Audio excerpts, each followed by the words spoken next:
Hola a todos, bienvenidos a Café con Sal, yo soy Rodrigo. Y yo soy Cristian. Estamos aquí otro día más, un nuevo programa y os traemos de nuevo pues toda la actualidad de la semana y un pequeño debate sobre un tema que está muy de actualidad y muy presente. Y nada, Chris, danos pie, contanos un poco qué ha pasado esta semana. Empezamos esta semana con una noticia que, bueno, de buenas a primeras puede no parecer muy importante porque nos puede pillar bastante lejos, pero tenemos que comentarla porque ya llevamos bastantes semanas con una situación muy grave, y es que la violencia en Myanmar deja al país al borde del colapso absoluto. Este domingo ha sido el más sangriento desde el inicio de las protestas, con 44 manifestantes muertos por los disparos de la policía y el ejército. Tenemos que recordar que la junta militar que dio el golpe de Estado hace casi 2 meses ha declarado la ley marcial esta semana, lo que implica que cualquier detenido va a ser juzgado en tribunales militares, enfrentándose a penas desde 3 años de cárcel hasta incluso pena de muerte. Y también teníamos que esta misma semana la líder del gobierno civil, que había sido depuesto por los militares, iba a ser juzgada este lunes, pero ese juicio se ha pospuesto hasta el 24 de marzo por supuestamente, según los líderes militares, problemas con la conexión a Internet. No... Es una excusa barata, la verdad. Sí, parece que no es una excusa muy creíble, pero bueno, ahí está.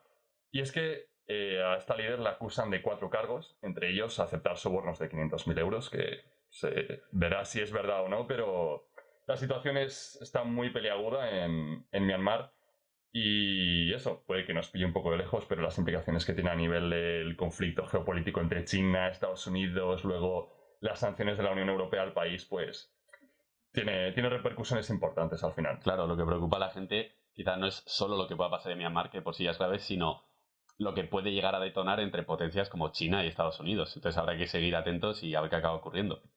Por otro lado, tenemos una mala noticia, y es que, como bien sabréis muchos de vosotros, AstraZeneca ha parado la vacunación de su vacuna en Europa, en países como Alemania, Francia, España, Dinamarca, etcétera, por casos de trombosis.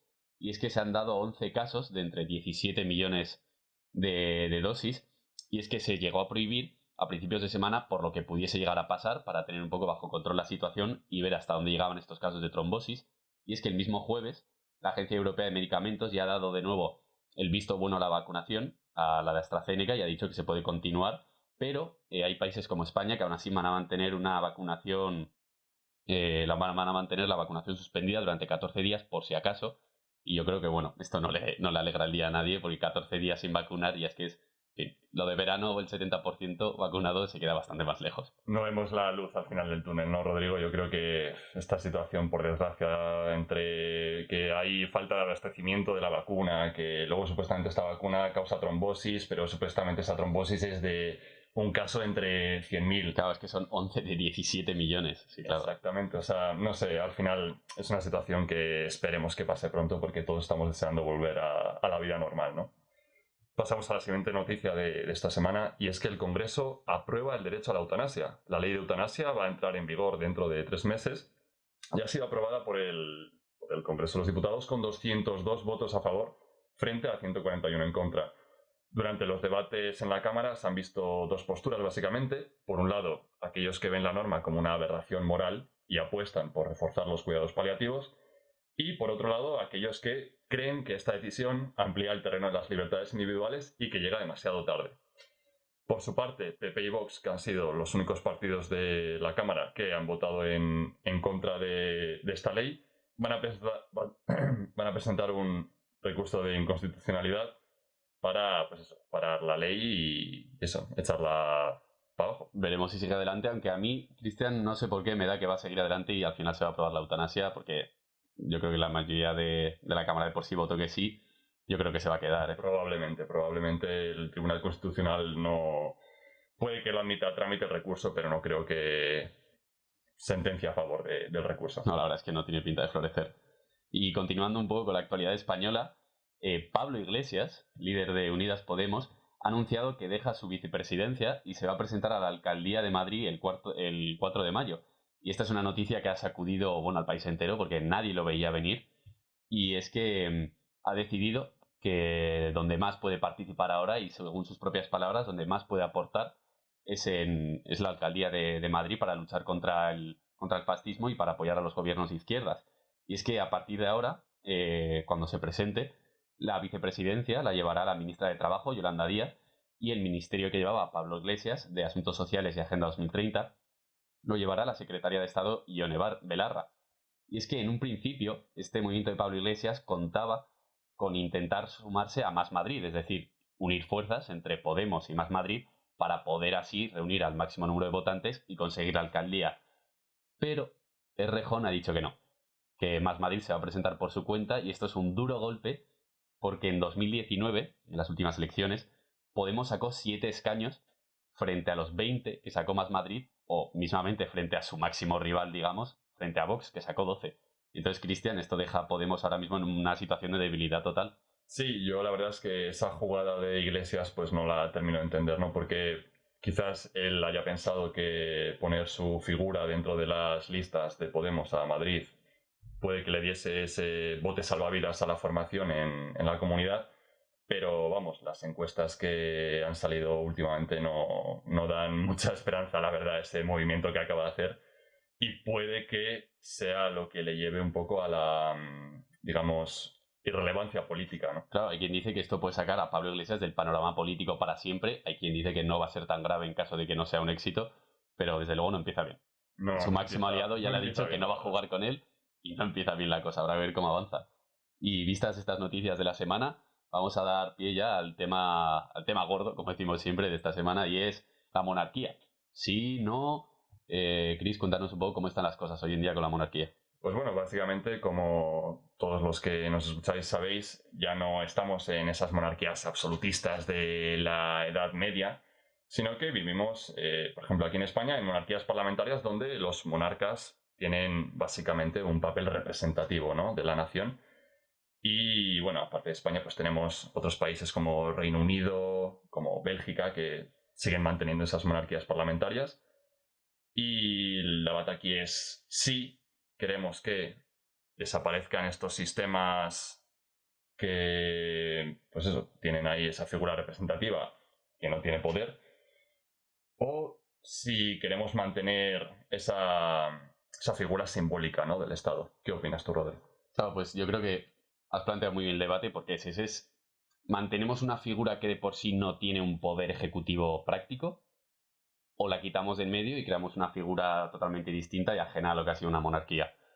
Pues fíjate que yo en esto no tengo una posición concreta, porque no lo termino de ver ninguna de las dos posibilidades. Porque claro, esto al final es un blanco o un negro. Quiero decir, si la monarquía parlamentaria es un gris, es una mezcla de democracia y monarquía, la cosa está en quitarla o no. O sea, es un a favor o en contra. Y yo no termino de ver, porque cada cosa tiene sus cosas buenas y malas. Por un lado, claramente es una institución anacrónica, es algo que ya no vivimos en monarquías, son democracias. La mayoría del mundo en realidad no son democracias, que es lo peor, pero vivimos en democracias y la monarquía se queda un poco atrás en este tipo de modelos. Pero al mismo tiempo trae cosas buenas, porque hay países en los que no se rigen por democracias, se rigen por monarquías. Por ejemplo, vemos los casos de Arabia Saudí, que tienen muy buenas relaciones. Bueno, ya vimos los Emiratos, como han recibido al emérito, al rey Juan Carlos, que hay relaciones en las que tener un monarca te favorece, digamos, de cara al mercado internacional, relaciones con otros países.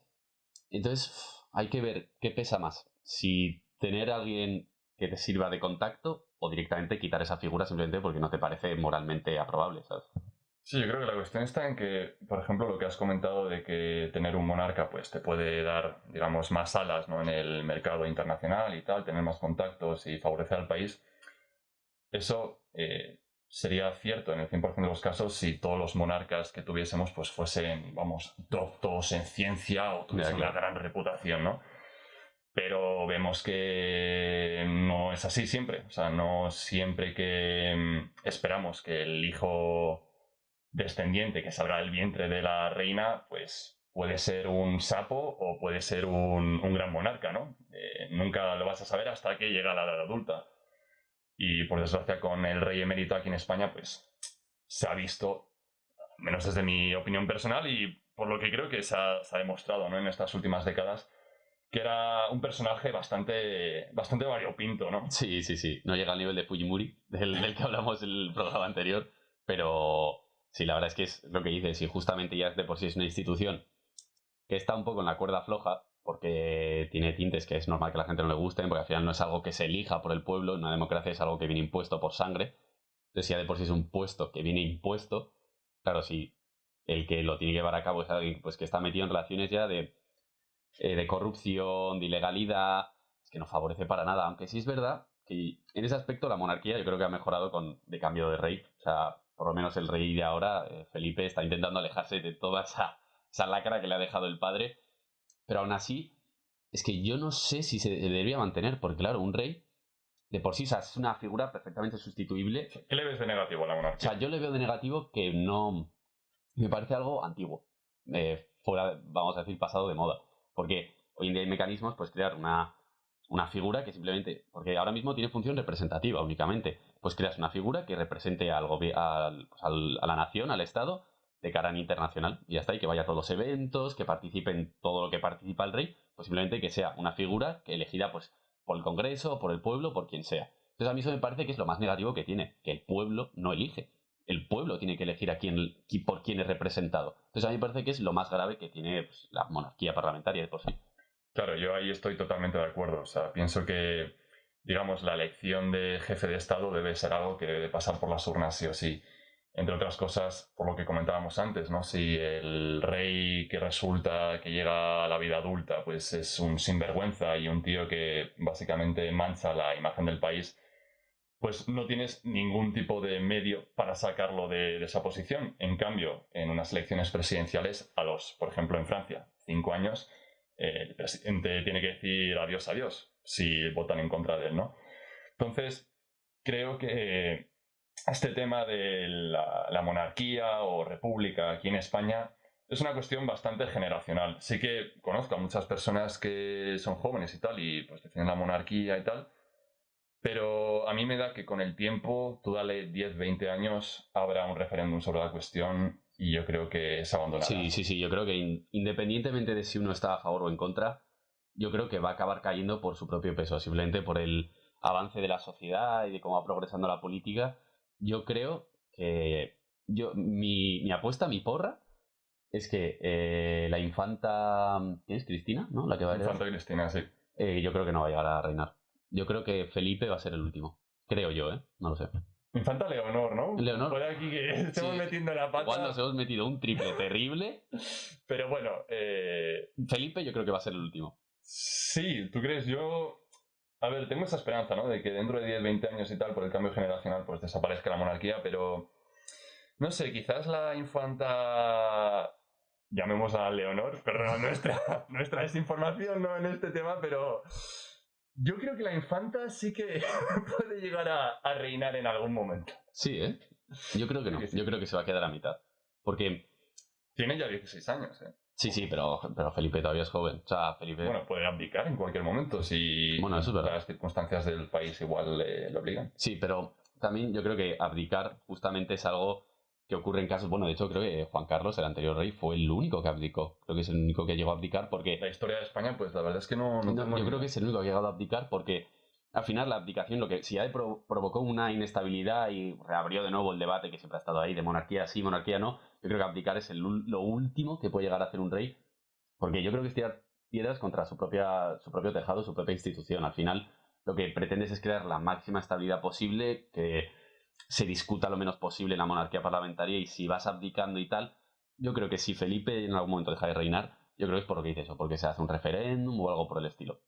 Sí, ahora que estabas comentando el tema de la abdicación, me suena que creo que, por ejemplo, no sé de números de reyes y tal, la verdad es que ahí no estoy muy bien formado, pero creo que con el tema de la invasión de Francia a España, en el tema de la guerra de la independencia, sí que creo que Carlos IV, si no recuerdo mal, fue Carlos IV, abdicó a favor de su hijo Felipe IV. Creo recordar que Napoleón les llevó a Bayona en un castillo para que un rey, es verdad. el padre, lo obligase a abdicar. Es verdad, Carlos IV abdicó en Fernando VII. Pero bueno, era una situación completamente... Le obligaron a abdicar, básicamente, para que el hermano de Napoleón gobernase en España. Y es que, no sé, a mí la monarquía la verdad es que me resulta curioso, ¿no? Porque sí que es cierto que puede ser que, como has dicho, ¿no? Es que trae sus cosas buenas. De estabilidad, ¿no? Al país, pero creo que es en casos muy contados. Por ejemplo, en Brasil, desde que ganó su independencia de Portugal, pues tuvo básicamente dos monarcas. El primero fue más o menos bien, pero sin más, ¿vale? Típico rey del año 1800. Pero luego estuvo don Pedro II, que básicamente fue un tío que hablaba no sé cuántos idiomas, hablaba sánscrito, se llevaba con las élites culturales científicas de Europa y tal, era muy reconocido, ¿no? En todos los ámbitos, tanto político, cultural, como pues, en Sí, todos un los países. intelectual, ¿no? Sí, básicamente. Y el caso es que el propio don Pedro II no estaba conforme de ser monarca. Básicamente, cuando le hicieron el golpe de Estado a principios del siglo XX, el tío no hizo ningún esfuerzo para decir, oye, mira, no, esta es mi monarquía, la voy a mantener. Porque el pavo no se veía en esa posición. O sea, es decir, estaba en contra de esa institución porque prefería, pues eso, ¿no? Una vida pues alejada de todo lo que tuviese que ver con llevar esas vestimentas de la monarquía, Sí, la con reinar, corona ¿no? y tal, en plan dárselas, ¿sabes? Sí. Y eso, en ese sentido, era un pavo muy, muy humilde y tal que, pues eso, básicamente le dieron el golpe de estado y el tío dijo, vale, ya está. Pues hasta aquí he llegado, ¿no? Ha tocado. Claro, pero a mí es que a ver qué te parece esto, porque es un poco lo que hay detrás es el fin justifica los medios o... Porque si a ti ahora mismo dicen, te dice que quitando la monarquía de España, España pierde, o sea, pierde en el sentido de...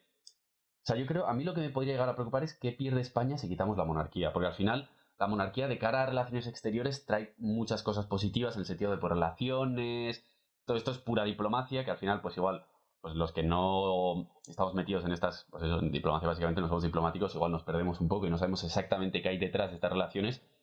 Yo creo que lo que me preocupa es qué llegaría a perder un país como España si quitamos un rey, porque el rey al final, estemos a favor o en contra, sí es cierto que lleva a cabo una función y es todo diplomacia y eso nunca viene mal a un país, además de, bueno, eso, estabilidad y cierto orden, además de que en realidad no lo hemos comentado, a pesar de todas las páginas negras del rey emérito de Juan Carlos I, sí es verdad que durante la transición tuvo un papel importante, aunque la gente lo discute con lo del golpe de Estado que Sí, bueno, comentamos, es discutible. es totalmente pero- discutible porque no está del todo claro. Sí es verdad que los reyes han demostrado tener importancia en el plano político y tal, entonces, ¿tú cómo lo ves? Si te dicen, ¿tú Pues estarías dispuesto a...? fíjate que yo creo que es lo que has comentado, en plan, nosotros no somos expertos en relaciones diplomáticas, entonces no sabemos hasta qué punto, ¿no? puede influir el tener una monarquía o una república en ese sentido de cara a otros países, pero sí que la percepción que yo veo que las personas tienen del Estado español fuera del país es una percepción negativa en ese sentido. Yo, por ejemplo, cuando he estado en Brasil, sí que a la gente le sorprende, ¿no? Que haya reyes hoy en día en Europa y no terminan de comprender, ¿no? Cómo, pues, pese a que hayan pasado ya tantos cientos de años, pues sigue habiendo ahí una familia que básicamente por nacer ahí, pues, Ya, es que, es ejerces ese verdad. papel y recibes al año, pues, si no recuerdo mal, en 2019 la partida del presupuesto dirigida a la Casa Real eran 7 millones y pico de Sí, euros. bueno, claro. Entonces, claro, ¿no? Ese tipo de cosas también te rechinan un poco, ¿no? En plan, simplemente por nacer en una familia que recibas esa pasta y esas Claro. funciones, Sí, pues... es que es el punto más flaco que tiene la monarquía de por sí, que es totalmente... No, no es ni a dedo, es que es simplemente por nacer donde has nacido, o sea, es que no te elige nadie. Directamente eres el hijo mayor de Felipe o hija y ya está, y te ha tocado. Y Claro. ahora y vas a llevar ese papel toda tu vida, a no ser que abdiques o no lo aceptes o lo que sea, pero no va a haber alguien elegido al final. O sea, yo creo que eso es lo más negativo que tiene.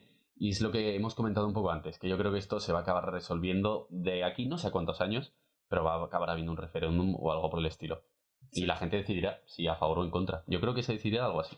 Sí, yo creo que eso, va a haber un cambio generacional y tal. Y ya cerrando este tema, me gustaría preguntarte, hemos hablado de, digamos, el papel, ¿no? que puede tener la monarquía y tal, Mm. pero también poniéndote desde el punto de vista personal en la persona que, por ejemplo, con la infanta, ¿no? que Mm. va supuestamente a recibir el trono de su padre, esa persona debe sentirse con mucha presión, ¿no? En plan de, hostia, ¿sabes? Eso es En verdad, plan, eso es he verdad. nacido aquí, en esta familia, y ahora me toca ser la futura reina de Ya. España. De esto había una, justo con todo el tema de la abdicación y tal, vi una entrevista de una periodista que debe ser muy cercana a la familia real y que dijo que una vez se entrevistó con Felipe antes de ser rey y que le dijo una frase que a mí me parece muy curiosa, porque al final los reyes tampoco es que vivan, pues, como se suele decir, como un rey. O sea, que decir, en Navidad, bueno, de lujos, eso es cierto, pero sí que tienen muchas obligaciones y no pueden hacer lo que quieran dentro de, claro, luego pues tenemos casos pues, como lo de Juan Carlos que, bueno, pues ya sabemos. Un gran todo, ¿no? cazador de elefantes. Sí, bueno, claro. No está todo siempre tan claro, ¿no? Pero que decía Felipe, y a mí me parece muy, muy curiosa la frase, que es, decía, yo posiblemente sea el único español que ha nacido predestinado a algo. Y no lo debía decir, contaba la periodista, que no lo decía como con aires de soy el único que ha nacido para ser... No, decía, soy probablemente el único español que ha nacido únicamente para hacer esto que me va a tocar hacer y lo tengo que hacer bien. Entonces, al mismo tiempo, ellos, o sea, yo creo, por lo menos me da la impresión de que Felipe, el rey actual, sí que se ve, me da la impresión, puedo estar equivocado, pero me parece que está comprometido y que siente que realmente lo que tiene que hacer es, pues eso, llevar al país, representar lo mejor que pueda, pero claro, eso no cierra el debate de si es correcto o no. Claro, yo creo que nada, pues lo veremos en unas décadas a ver cómo se termina resolviendo la cuestión, ¿no? Totalmente, el tiempo dirá. Habiendo cerrado ya el tema gordo de esta semana, vamos a pasar a la recomendación cultural y hoy os traemos un vídeo de YouTube que es de 12 minutitos, que el título es básicamente, está en inglés, pero os lo vamos a traducir. El título es el siguiente: ¿qué es lo que te lleva a tener una vida plena? Lecciones del estudio sobre la felicidad más largo de la historia de la humanidad. Tenemos que Robert Waldinger, profesor de psiquiatría de la Escuela de Medicina de Harvard, nos explica en qué consistió este estudio, ¿no? Y es que durante 75 años, varios investigadores de Harvard siguieron la vida de diferentes personas desde que eran adolescentes. Eran, personas muy variopintas, desde, personas que vivían en barrios obreros a personas de la jet de la sociedad americana. Y, pues, básicamente todos los años les hacían analíticas, les enviaban encuestas, pues, digamos, para ver un poco su estado general, ¿no? Tanto físico como psicológico y pues eso, ver qué estaban haciendo, ¿no? Con su vida. Entonces, durante estos 75 años han sacado datos bastante interesantes y comparando todas estas vidas y estos datos, el estudio parece que descubrió lo que realmente nos hace felices a nosotros las personas. Entonces, os voy a dar una pequeña pista. Y es que no es ni el dinero, ni el sexo, ni nada remotamente material que sea la respuesta a nuestra felicidad. Entonces, nada, os animo a descubrir qué es eso que verdaderamente nos hace felices en esos 12 minutitos de vídeo. Y con esto termino la recomendación cultural de esta semana. Yo creo que esta está muy bien porque van a ser 12 minutitos en los que si tampoco no te van a dar la clave de tu felicidad eterna para siempre, sí que es una buena guía y desde luego un buen ejemplo de lo que ha hecho felices a mucha gente y que nunca viene bien olvidar, porque al final tenemos problemas a diario, algunos son más graves, otros menos, pero nos solemos un poco nublar con todas esas cosas que nos pasan a diario y nos olvidamos de lo realmente importante. Entonces yo creo que, Chris, con esto nos das una buena recomendación para no olvidarnos nunca de lo que importa realmente. Así que con esto terminamos el programa de hoy. Os hemos traído las noticias, el debate de la monarquía, una recomendación para ser felices y estar más contentos. Y por nuestra parte esto es todo. Esto es todo básicamente esta semana. Hasta la próxima, chavales. Muchas gracias. Hasta luego.